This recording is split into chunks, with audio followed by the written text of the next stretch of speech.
Welcome to the Royal Road School of Carmelite Prayer, where we are currently reading the writings of Therese of the Child Jesus in honor of the Theresian Anniversaries from 2023 to 2025. The Carmelite order dedicated itself in 2023 solely to the study of Manuscript A. And this is where we are turning our attention today to the introduction to Study Guide 7, The Father's Death, and Celine Enters Carmel. Please note that below you have a link to take you to the text itself along with a related video. Introduction to the text. This dream appeared to be improbable. The ecclesiastical superior of the Carmel of Lisieux, who had already been opposed to Therese's entry, had sworn that a fourth sister would not be admitted to Carmel. Saint Teresa of Avila had written from Valladolid on the 22nd of July, 1579, to Madre Maria de San Jose, "It isn't right that three sisters be together in one monastery." However, Therese's letters to Celine became more pressing during Mr. Martin's hospitalization in Cannes. To prevent Celine, relieved of her responsibilities towards her father, from giving in to marriage proposals. "The only thing I couldn't accept," Therese shows herself adamant about Celine's virginity and her consecration to Christ. Hence the emphasis, both resolute and pleading, of her letters to her sister. At that time, Celine did not always appreciate her sister's intransigence. She later agreed that the vigilance of her angel had been much needed for her. God broke the bonds of his incomparable servant. Mr. Martin died on Sunday, July the 29th, 1894, at the Chateau Lamus, near the Guérins, his in-laws. Her Celine had kept a secret hidden from her for 2 full years.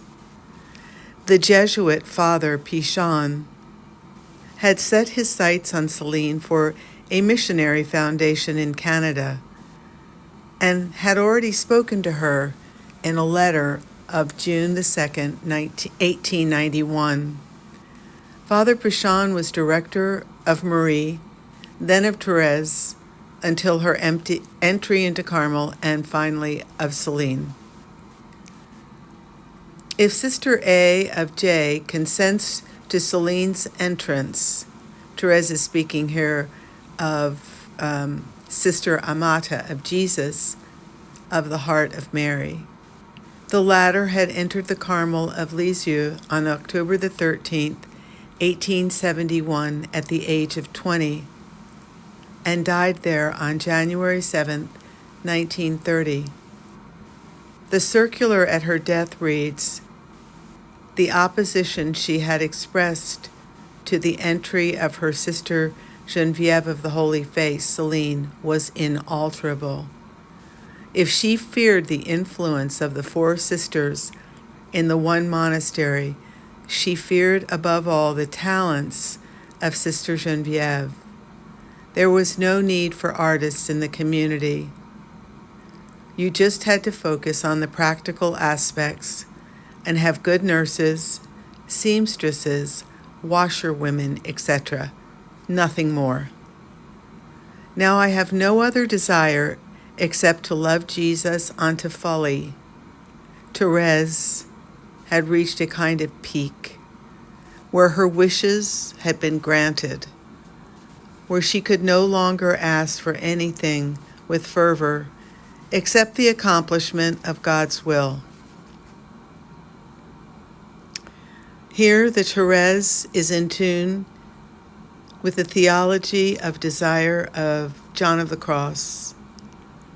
How many lights have I not drawn from the works of our Holy Father, St. John of the Cross?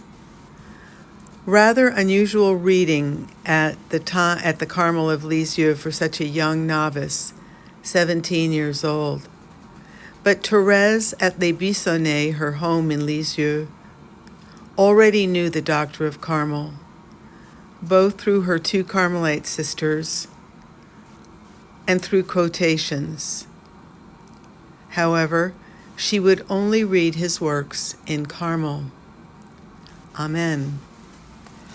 So we have just listened to the introductory remarks of study guide number 7, The Father's Death and Celine Enters Carmel.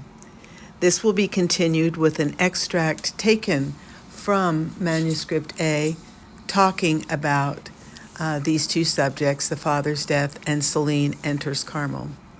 So I hope you're enjoying the study of the writings of Therese of the Child Jesus in celebration of her anniversaries. And thank you for following along, and may God bless you and yours. Amen.